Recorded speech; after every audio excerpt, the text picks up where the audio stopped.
મારો પ્રશ્ન આ ચેપ્ટરમાંથી છે. તમે એવું લક્ષ્ય પસંદ કરો છો જે પૂરતું મૂલ્યવાન નથી, તો તેના પર એકાગ્ર રહેવાનો કોઈ અર્થ નથી.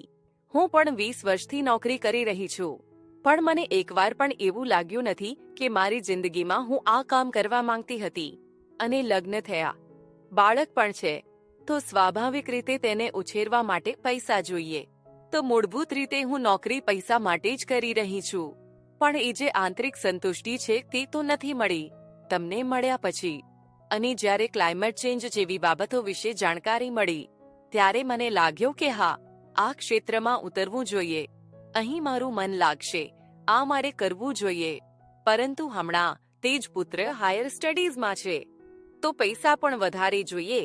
એટલે મેં ગણતરી કરી છે, સ્ટોક માર્કેટમાં પણ ઇન્વેસ્ટ કર્યું છે, જેથી અર્લી રિટાયરમેન્ટ લઈ શકું અને તમારી સાથે ચાલી શકું.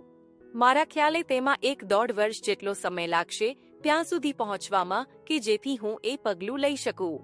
તો શું હું યોગ્ય રીતે વિચારી રહી છું કે આપ કંઈ માર્ગદર્શન આપશો? શું હું અત્યારે જ વિચારી શકું કે અત્યારે નીકળી જાઉં અને હમણાં એ કામ કરું? તમારે જ નિર્ણય કરવાનો છે. જો હમણાં જ કોઈ વસ્તુ ગરબડ લાગી રહી છે, તો સિદ્ધાંત પ્રમાણે તો સૌથી સારું એ જ છે કે તાત્કાલિક બધું રોકાઈ જાય. પરંતુ વ્યવહારિક રીતે જો તમને લાગે છે કે થોડો સમય હજુ લાગશે, તો શક્ય એટલો ઓછો સમય લાગે એવો પ્રયત્ન કરો. એટલે મેં અંદાજિત 1 વર્ષનો સમય વધારેમાં વધારે લગાવ્યો છે, કદાચ એ પરિસ્થિતિમાંથી પસાર થવા માટે.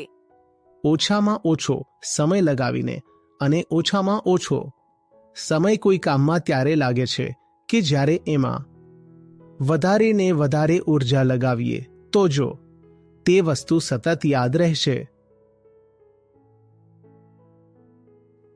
કે સત્ય આના પછી શરૂ થવાનું છે, તો સતત બહાર નીકળવાની બેચેની બની રહેશે.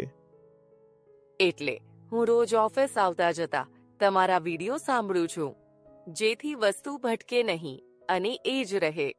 તો તમે બસ સાંભળતા જાઓ, હું બેચેન કરતો રહીશ. સંયોગવશ હું પણ આગ્રાથી છું અને આપણા બંનેનું જન્મનું વર્ષ પણ એક સરખું છે.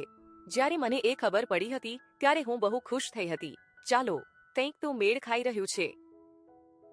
એટલે હવે તમારી બધી ઊર્જા અને સંસાધનો એમાં લગાવીને જે વસ્તુ છોડવી જ છે તેને જેટલી વહેલી છોડી શકાય એવો પ્રયત્ન કરો. આભાર. સ્વાગત છે